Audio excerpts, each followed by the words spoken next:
નમસ્કાર દર્શક મિત્રો, હું છું એડવોકેટ સોનલ બારિયા. આપ સર્વનું સ્વાગત છે મારી ચેનલ લીગલ ભવ્ય જ્ઞાનમાં. દર્શક મિત્રો, એક મિત્રનો પ્રશ્ન છે કે અમારી ખેતીની જમીનના 7/12 ઉતારાની અંદર મારી બહેનનું નામ છે, પરંતુ બેન નિસંતાન અવસાન પામેલા છે, તો શું તેમના હસબન્ડ અમારી જે ખેતીની જમીન છે તેની અંદર હિસ્સો માંગી શકે ખરા? તો ચાલો દર્શક મિત્રો, આજે આપણે આના વિશે સંપૂર્ણ માહિતી મેળવીએ.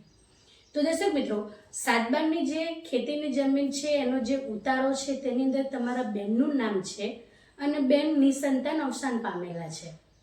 તો આવા સંજોગો દરમિયાન તમારી જે ખેતીની જમીન છે તેને આપણે વડીલોપાર્જિત કહી શકીએ. વડીલોપાર્જિત જ્યારે ખેતીની જમીન હોય તો તેની અંદર જેટલા પણ તમારા ભાઈ બહેન હોય એ બધાનો એક સમાન હિસ્સો રહે છે.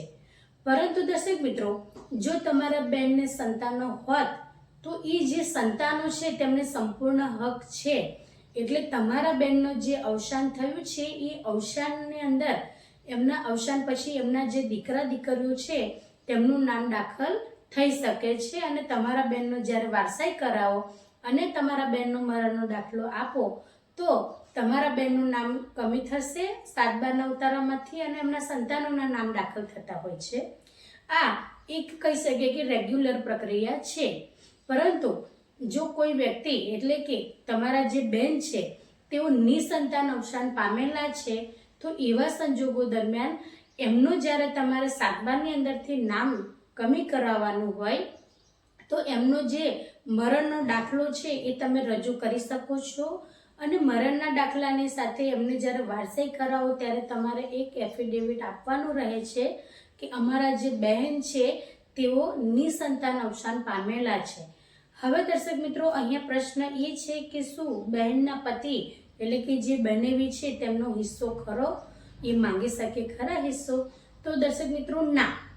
જ્યારે કોઈ પણ સ્ત્રીની વાત આવે તો 7/12ની અંદર જે પણ બહેનનું નામ હોય કે દીકરીનું નામ હોય અને જો એ નિસંતાન અવસાન પામે છે તો આવા સંજોગો દરમિયાન જમાઈ એટલે કે દીકરીના હસબન્ડ હોય, જો દીકરીનું નામ હોય તો, અથવા બહેનનું નામ હોય તો એમના જે હસબન્ડ છે એમનો કોઈ પણ પ્રકારનો હક હિસ્સો મળવા પાત્ર રહે નહીં.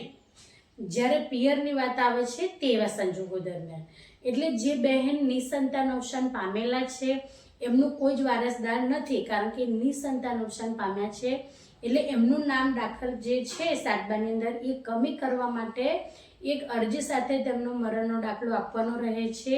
અને જો લાંબી પ્રક્રિયા ન કરવામાં આવે કે એવું કહેવામાં આવે કે એમના હસબન્ડની સાઇન લાવો તો એમના હસબન્ડે સાઇન કરવી પડે કે અમારે કોઈ પણ પ્રકારનું સંતાન છે જ નહીં, તો એ સાઇન કરી શકે છે અને તમારા જે બહેનનું નામ છે એ 7/12ની અંદરથી રદ થઈ શકે છે. એટલે દર્શક મિત્રો, જ્યારે આવા સંજોગો હોય કે બહેનને કોઈ પણ પ્રકારના સંતાનો જ ના હોય અને એ નિસંતાન અવસાન પામે છે અને પિયર પક્ષે જો એમને ખેતીની જમીનની અંદર નામ હોય તો એ બહેનના અવસાન બાદ એમનું નામ રદ થઈ શકે છે અને તેમના જે હસબન્ડ છે, બહેનના જે હસબન્ડ છે તેઓ ક્યારે પણ ખેતીની જમીન પિયર પક્ષે એમનો હક હિસ્સો માંગી શકે નહીં. પરંતુ જો તેમના સંતાનો હયાત હોય તો એ સંતાનો જેટલા પણ હોય એ બધા જ એમનો હિસ્સો માંગી શકે છે અને એમનો જે તે સમયે તમે વારસાઈ દ્વારા એમનું નામ દાખલ થયેલું હોય ત્યારબાદ જ્યારે એ અવસાન પામે છે અને તમારા બહેનનો મરણનો દાખલો તમે રજૂ કરીને એમનું નામ જે તે સમયે તમે રદ કરાવવા માટેની અરજી કરો છો, વારસાઈ કરો છો, ત્યારે તેમનું પેઢીનામું બનાવીને તેમના જેટલા પણ સંતાનો હોય એ બધાના જ નામ પિયર પક્ષની જમીનની અંદર દાખલ થતા હોય છે.